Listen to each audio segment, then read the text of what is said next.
shouted, "Straighten up!" Coffin Ed sealed up the open doorway with his cocked .38 and echoed, "Count off!" Jody whipped out his switchblade knife. Emma Bell saw the poised knife and screamed, "Look out, Daddy!"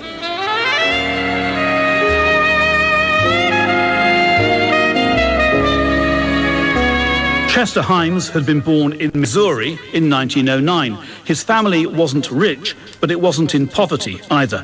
Pim Higginson has written a book about Himes. One of the most sort of noteworthy factors that contributed to Himes's hyper-awareness of race was that his father was a very, very dark-skinned man and his mother was a very, very light-skinned woman. The sort of racial dynamics that were playing out across the country were also reproduced within the family unit and clearly impacted him. He sort of escaped that world, the infighting that was happening between his parents, and went to the wild side. He became friends with prostitutes and these underworld types. In 1928, aged 19, Chester Himes carried out an armed robbery in Cleveland. He was caught almost at once and served 7 years in jail. But the Ohio State Penitentiary, however grim, gave him a new start. He began to write short stories for important magazines, and once he was freed, his first novel appeared in 1945. If He Hollers, Let Him Go was an unflinching account of the racism Robert Jones, who's black, faces in wartime Los Angeles. A visit to the restaurant of an expensive hotel. It seemed that to a person, everyone froze. It ran the length and breadth of the room, including the room clerks, the porters, the bellmen, the people behind desks. "The great white world," I said flippantly, leaning slightly toward Alice as we walked the gauntlet of the room. "Now we know how a fly feels in a glass of buttermilk." The head waiter came quickly up the 4 steps from the dining room with bleak eyes and a painted smile. "We are sorry, but all the tables are reserved," he greeted us. In 1953, Chester Himes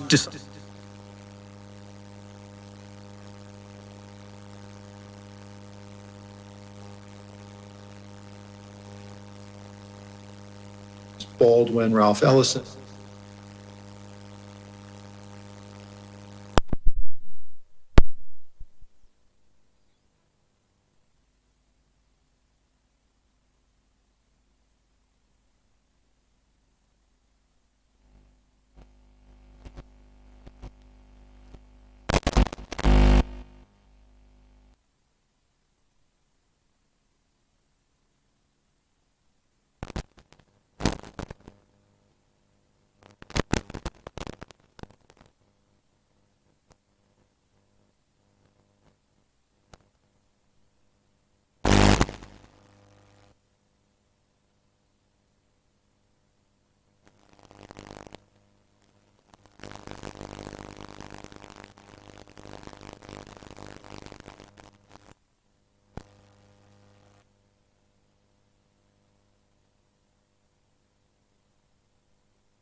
late 60s when his sort of aesthetic started to match up with what was going on, the Black Power movement, Black is beautiful, et cetera, in the 60s. And that really sort of was doing in his novels. So then all of a sudden he started to take off a little bit in the United States, whereas a whole generation grew up on Chester Himes in France. But in 1980s London, as Alex Wheatle saw it, the echoes of daily life for people in the then mainly black district of Brixton were clear.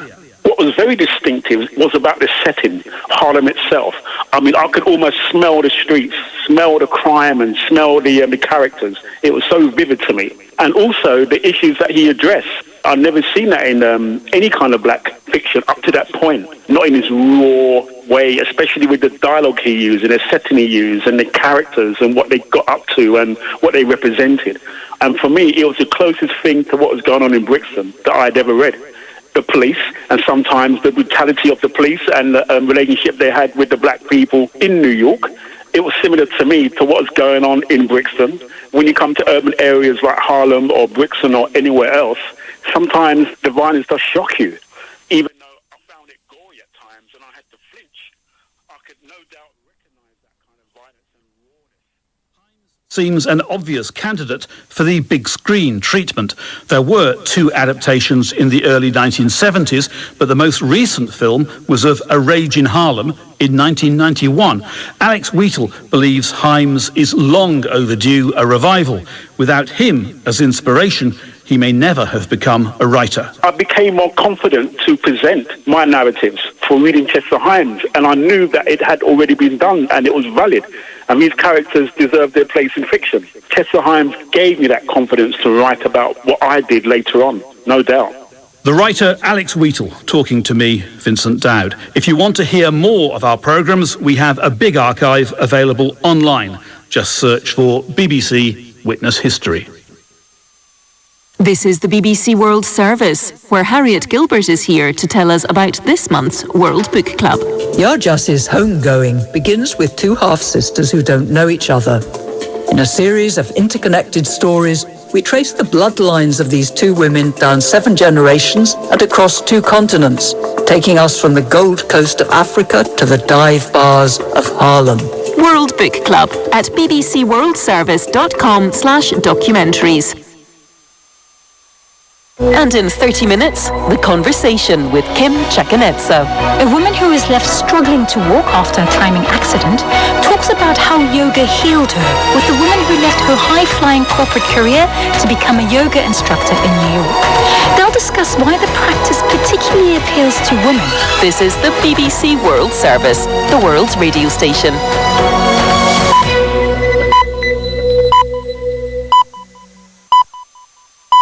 Hello and welcome to the newsroom. Everyone has to make concession. It's not like an agreement where UK could do pretty much what they want while staying in the trade concept of the EU. It's crunch time for a Brexit trade deal. Also coming up at 13 hours GMT with me, Nick Miles. On esta constitución, we have a new National Assembly as a result of the popular vote, and we have had a tremendous electoral victory.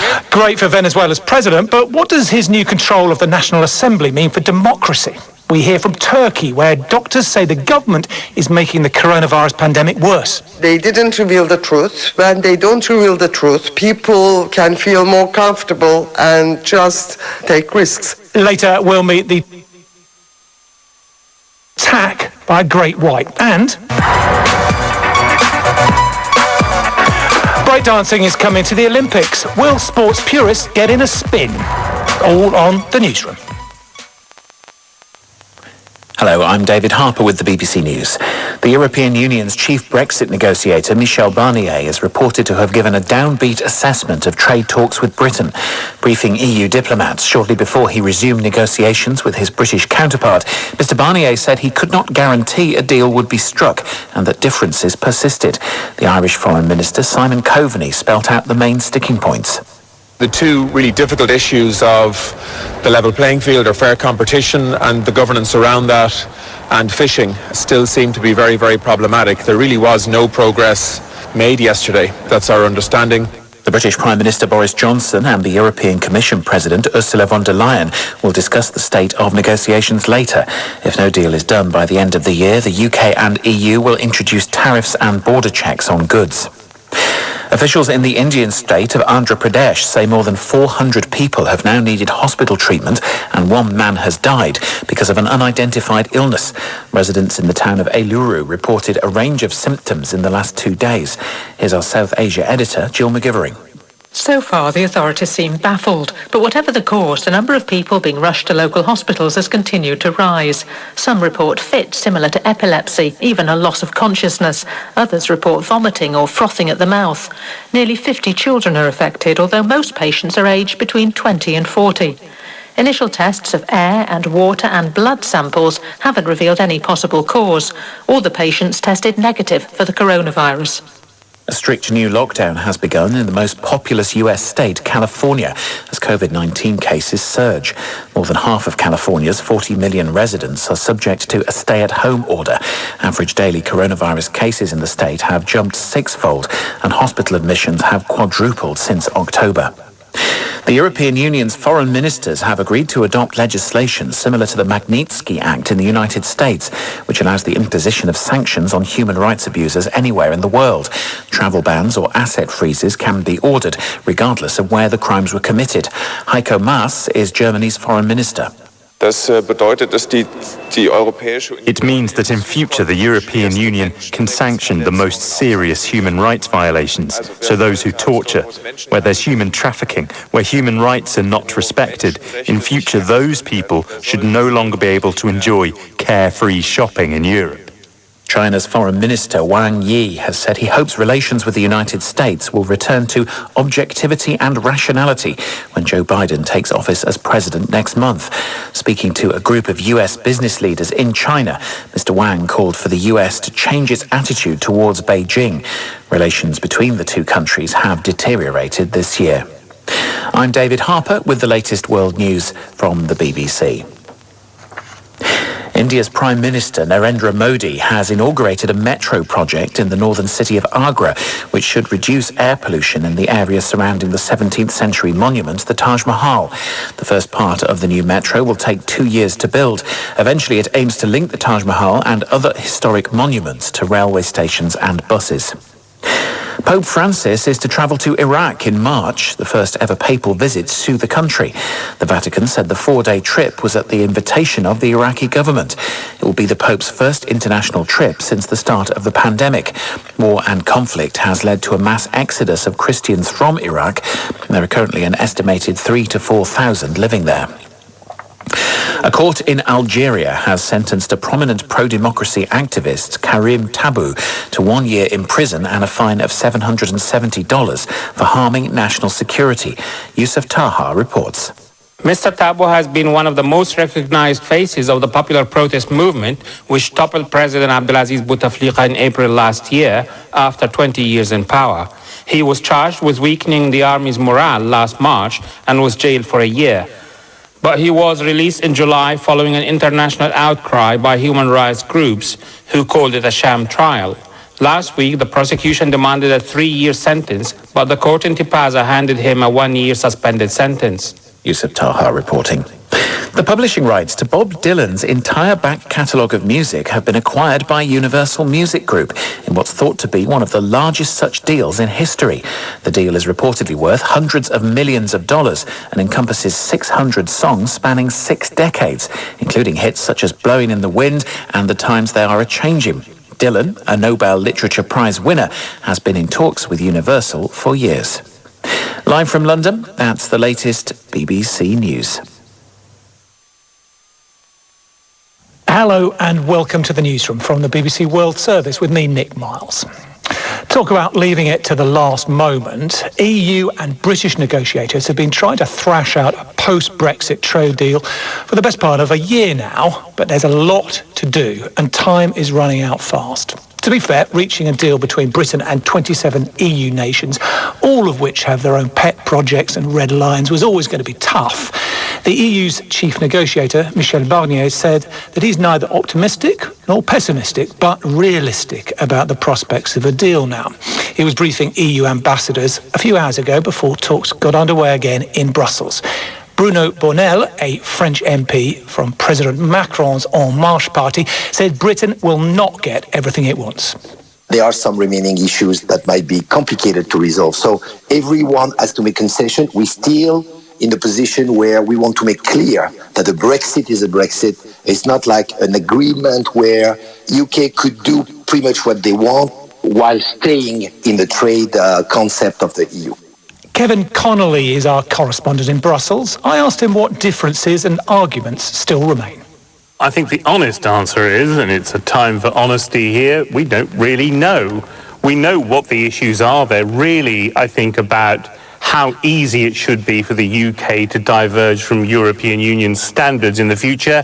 That is the big sticking point, because it's all about whether there's going to be any point to Brexit at all, because, of course, if you're tied too closely to the EU's regulatory regime, then a lot of people in the UK are going to feel that Brexit hasn't really happened. We don't know how big those gaps are because we're not being given the detail. And if you think about that Michel Barnier quote from the briefing this morning, that he's neither optimistic nor pessimistic but realistic, that really is as close to meaningless, I think, as you can get in terms of an analysis of where the talks are, except that there is no deal yet and there is very little time left to secure a deal. So however big the differences are, if they're not breached very soon, then it looks as though there will be a no-deal outcome. There's a little bit of time left. Everything depends on how that time is used. And Kevin, how would you assess the mood there amongst the negotiators? I mean, trust is incredibly important and it's pretty thin on the ground as far as the UK is concerned. I think that's true. And this was always going to be, at the end of it, a very, very difficult phase. Trust is important, but this is about real issues. The fisheries issue is, in the end, not going to be about atmospheres between negotiators. It's how many different types of fish can you take in what quantities from which territorial waters. On regulatory divergence, that is going to be real. It's going to be what happens if the EU in the future judges that the UK is undercutting its standards on environmental health, on animal welfare, on workers' rights, those sorts of things. So they are real nitty-gritty issues. They have to be tied down to an extraordinary level of detail. We're talking about a 600-page document here covering just about every area of economic cooperation. So there are real points of detail still to be agreed. There is no deal as yet. We expect Boris Johnson, the British Prime Minister, and Ursula von der Leyen, the President of the European Commission, to have another one of what are called stock-taking telephone calls this evening. That might be in about 6 or 7 hours from now. After that phone call, I think we'll have a much clearer sense of whether or not it's likely there'll be a deal.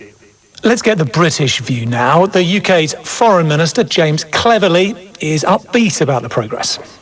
Absolutely, a deal can be done. I mean, there's precision of wording matters here. A deal can be done.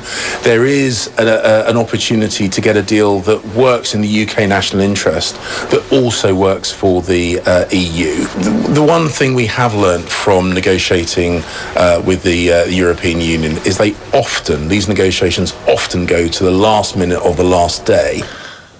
Rob Watson is our Westminster correspondent. I suggested to him that if for Brexiteers leaving the European Union was all about taking back control over rules and regulations, how can Boris Johnson back down now?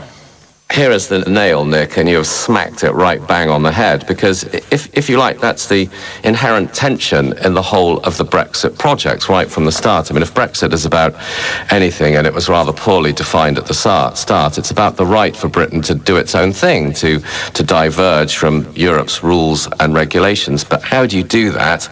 Well, you've already promised, as Mr. Johnson and the Vote Leave campaign did, that would lead to no diminution of British trade with the European Union, with the ease of trade. And that is at the very heart of this crisis, if you like, of this conundrum. It's been there since June 24th, 2016, and it remains. Now, we heard that Boris Johnson over the weekend was said to be singing the tune Waltzing Matilda, a bit of gallows humour. And the background to this is that's a reference to the fact that if there's no deal, the UK would be dealing with the EU the same way that Australia does. Or not very good terms, exactly. Or Somalia. So is he prepared to do that? So the way I'd answer that, Nick, is to say that, as ever, Boris Johnson is facing a choice between which is the lesser of two evils. So one is the singing, the waltzing Matilda, the no-deal Brexit. But that would lead to massive economic dislocation in the short, medium and long term. But on the other hand, the hardliners in his own governing Conservative Party would like it. Or do a deal which would involve some form of compromise with the European Union, and that would of course upset some of those in his governing Conservative Party. I think the key to thinking which way is he going to jump is to understand he's a populist. What does that mean? He's sort of worried about what will be popular with the kind of people that he thinks voted Leave and voted Conservative in 2019, and many of them like no deal, but we'll see. That was Rob Watson.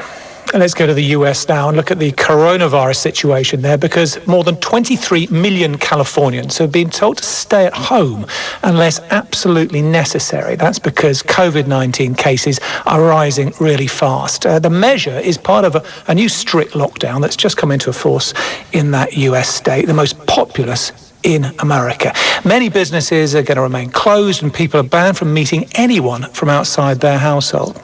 These two bar owners in Southern California were worried about the future. We're a little nervous that we're not going to make it, honestly. You have those days you get discouraged, you really do, and you think, well, what are we going to do? But then you have to realize you're not in this alone. Well, the state's governor, Gavin Newsom, said that this new lockdown was necessary to reduce pressure on intensive care units. The state has recorded more than 1.3 million cases and infections are rising sharply, as I said. The correspondent, Peter Bowes, is in the States for us.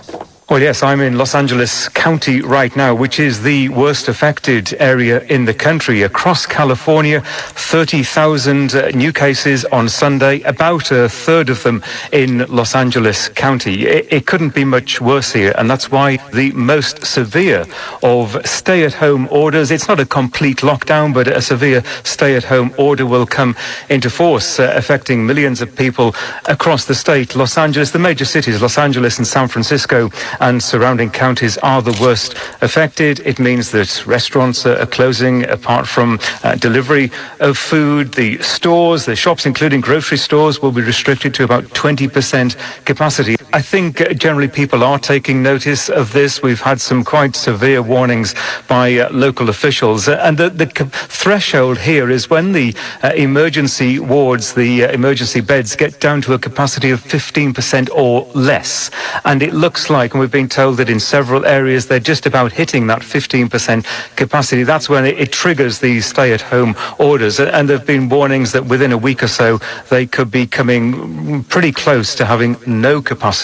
Essentially, the message to people is stay at home unless you absolutely have to go out. Peter Bowes there. Well, that is the situation in one of the wealthiest parts of the US. But what about one of the poorest parts of the world, Gaza? Strict measures have just been imposed there to try to stop a worrying rise in cases of the virus. Tom Bateman is our Middle East correspondent. Gaza will be under total lockdown during the weekends, and a strict curfew has been imposed at night.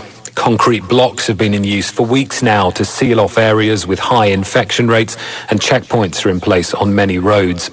Another 10 people died on Sunday and nearly 500 new cases were recorded, almost half of those tested in what doctors say is a worrying trend. At the main hospital treating COVID patients, only 13 beds remain available of the 170 for critical and severe cases. Gaza's health ministry said on Sunday it had run out of test kits at its central lab, but the World Health Organization told the BBC there is still test capacity and supplies to do thousands more are being delivered. Gaza is blockaded by Israel, it says, to stop weapons getting in, and is controlled by the militant group Hamas. Rounds of conflict with Israel and Palestinian political divisions have left its health system fragile and ill-resourced. You're listening to the BBC World Service. David is here with the headlines. The EU's chief negotiator, Michel Barnier, has told diplomats that talks with Britain on a post-Brexit trade deal are not going well.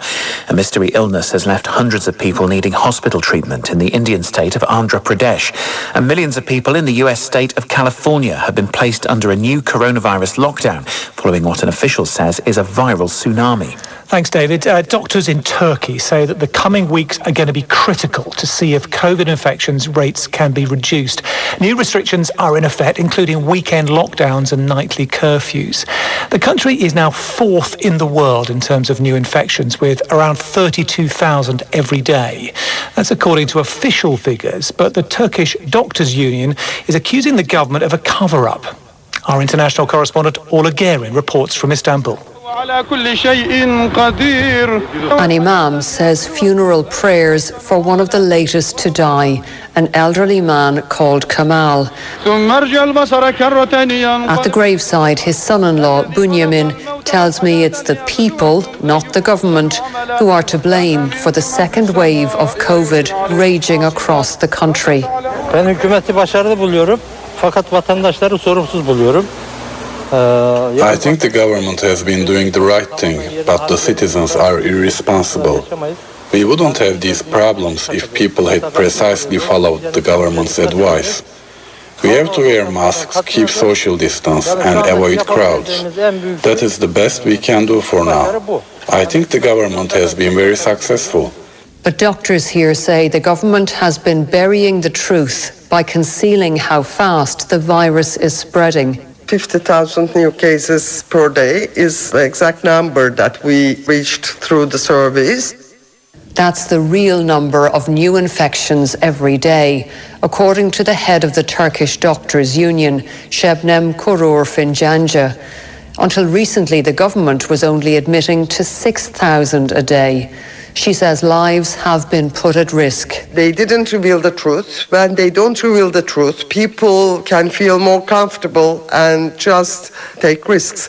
You're speaking out very openly here now. Do you have any concerns that the government will take action against you? We know that they have the capacity to intimidate and to start some investigations against our members. Intensive care units here are already under severe pressure, with more COVID patients every day. You can hear the distress in this recording. 18-month-old Sakina Akta had a rare genetic condition, but relatives told us she was doing well until she got the virus last month. Then the health system failed her at every step, according to her aunt, Safia. Biraz merhametliyseniz, en azından bir bebeğe karşı vicdanlıysanız... If you have any mercy for a baby, if you have any conscience, put your hand on your heart and you have to tell us. A baby who was taken to hospital day after day. Why was her lung scan and the PCR test done so late? We lost our baby. We're living with this pain. Biz bunun acısını yaşıyoruz. Well, here in Istanbul now, the streets are emptying, shops are closing, people are rushing to get home ahead of the nightly curfew. Now, the government denies there's been a cover-up, telling us that's a baseless allegation. But the mayors of Turkey's main cities, which are all held by the opposition, disagree. They say the official death toll of around 14,000 should in fact be 2 or 3 times higher. And there are fears that Turkey is heading for disaster. Ola Gerin. The end of President Nicolas Maduro's political career has been predicted many times. But time after time, the Venezuelan president has survived, brushing aside economic sanctions and huge street protests. Now, his party is on the front foot. It's regained power in the country's National Assembly, and that means he now has total control of all political institutions. Turnout, though, was just 31%, and most opposition parties boycotted the vote. Our South America correspondent Katie Watson reports from Caracas. I'm at Chilios Cemetery. Here in Section 25, those who die from COVID are being laid to rest among the pine trees. The gravediggers tell us every day there are new victims. Apologies for that. That was Ola Gerin. We seem to have our tapes in the wrong order. But I think now we can head, hopefully, to Katie Watson, who's been reporting from Caracas. These results were no surprise. With the vast majority of candidates loyal to President Nicolas Maduro, there was only going to be one winner. The National Assembly had been the last remaining branch of government controlled by the opposition. But now President Maduro has consolidated his power. We have compiled the Constitution. 5 years on, I come out and say that we have a new National Assembly as a result of the popular vote. People have elected their new lawmakers, and we have had a tremendous and gigantic electoral victory. At the voting stations, precautions were taken to prevent the spread of COVID-19, social distancing and masks obligatory. But in many places, crowds weren't a problem. Turnout was low. Among those who came out to vote, there was a feeling of duty. Independent of a person's political position, voting is a civic duty. They teach us that when we're young, in 6th grade. You have to go vote. The opposition, led by Juan Guaidó, boycotted these elections. Instead, they're holding their own version of a referendum this week, asking people how they want the future of Venezuela to be decided. But it's a vote that has no legal basis and holds little appeal to a population that has grown tired of politics. People are fed up and despondent. With food and fuel shortages and an economy in free fall, what matters to most Venezuelans is how they can survive another day. And they don't believe politicians on either side have the answer. With a new assembly, either side, if they don't work together, we can't move forward. The new National Assembly will be sworn in on January the 5th. Juan Guaidó, until now its leader, will be out of a job. What will happen to him? Will he stay in Caracas and risk arrest? Or will Maduro feel too emboldened to care? Whatever happens, these elections feel different from before. Usually such a polarized country, there are more people who agree on not liking any of the options than wanting to choose a side. Katie Watson reporting from Caracas. Let's go to the dance floor now.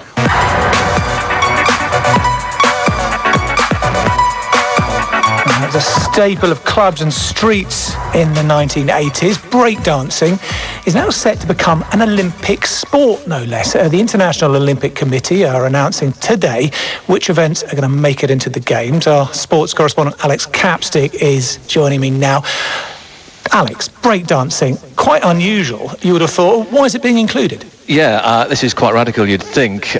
Breaking, as it's known, as a competitive sport, it made a very successful appearance at the 2017 Youth Olympics in Buenos Aires. And ever since then, it's been pushing hard for a place in the main event. And just to tell you how this works, each host city can recommend a handful of sports, and Paris requested breaking, along with surfing, skateboarding and climbing. They will make their debuts in Tokyo next year, but they'll also be in Paris if it gets ratified today. Breaking is on a provisional list. It won universal approval from the IOC members last year. It now has to get this stamp of approval, and you can see why it's attractive to the IOC. It's certainly colourful, it's fun to watch, it doesn't cost a lot of money to stage, you don't need permanent venues, but most importantly, it appeals to a younger audience. It's big on social media, and this is the market the IOC is desperate to attract. It's felt that for many years the Olympics is in danger of becoming a bit of an irrelevance for young people around the world, and that's why we're seeing more and more of these, funkier, urban-type sports creeping into the programme. Interesting. You would have thought that all sports like that would want to be included, but there's controversy over one of them as well. Yeah, parkour, which is when people leap off buildings, they jump over obstacles. It started as a movement of like-minded people using architecture, I guess, in urban areas. It's now evolved into a competitive sport, although many of the athletes who practice it value the freedom of expression it gives them rather than winning and losing. That's one of the reasons why they are opposed to Olympic inclusion. In fact, they wrote a letter to the IOC asking for the application to be rejected. The other reason is that this application has come from gymnastics, who members of the parkour community claim have stolen the sport for their own benefit. So there's a feud over who governs parkour, and also problems over whether it should be an ultra-competitive sport in an environment like the Olympics. Thanks, Alex. Alex Capstick there. And here's David with some of the other stories we've been looking at. 3 of the world's biggest drinks companies have been named as the world's biggest plastic polluters for the 3rd year in a row. Coca-Cola, PepsiCo and Nestle have been accused of making zero progress on reducing waste in recent years. An annual audit by the campaign group Break Free from Plastic found the company's bottles were most frequently found on beaches, rivers and parks in dozens of nations. A study says 2/3 of the glaciers in the Alps will disappear by the end of this century, even under the most optimistic climate change scenarios. Researchers warn that there will be serious implications not only for the region's ski resorts, but for its drinking water, sanitation, hydroelectric power and agriculture. And Denmark will implement further lockdown measures in parts of the country to curb a spike in coronavirus infections. Restaurants, museums, cinemas and other cultural institutions will have to close on Wednesday in Copenhagen, and students at schools and universities will be sent home. The new restrictions will be in place until the 3rd of January. Thanks, David. Let's finish this edition of the Newsroom with a remarkable feat. A surfer in Australia who was lucky to live through an attack by a great white shark. He also managed to swim to shore and then walk hundreds of metres to find help. I got the details from our reporter, Henry Bellow. It really is quite extraordinary, Nick. This man was surfing on a very remote beach on Kangaroo Island. It's off the south of the country. You might remember it was badly affected by the bushfires earlier this year. And we know exactly what happened because this surfer wrote something like a witness statement when he was in hospital receiving treatment. He said it was a standard day of surfing. He was sitting on his board. He was waiting for the next wave to come when he felt like he'd been hit by a truck on the left side of his body. The shark took a big bite of him, sort of chunks out of his elbow, his back, his buttocks, and also a big chunk of the surfboard as well.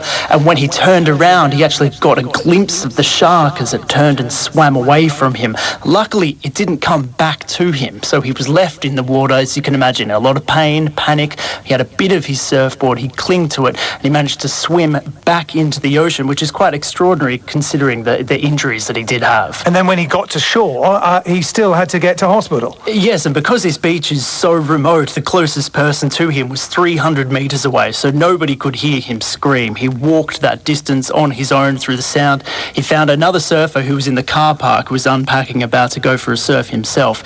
That man then started driving him to the hospital, but because his injuries were so bad and because the hospital was so far away, the hospital had to actually call an off-duty paramedic to get in their own car and meet him halfway and then treat him at the scene. They said it was quite extraordinary, not only that he'd been able to get out of this, but he was also calm. He was describing exactly what happened to the paramedic, who said he was lucky to be alive.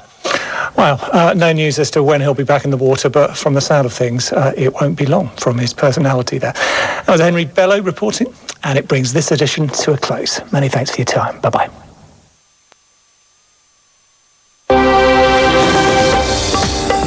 And there we leave our programmes in English for now.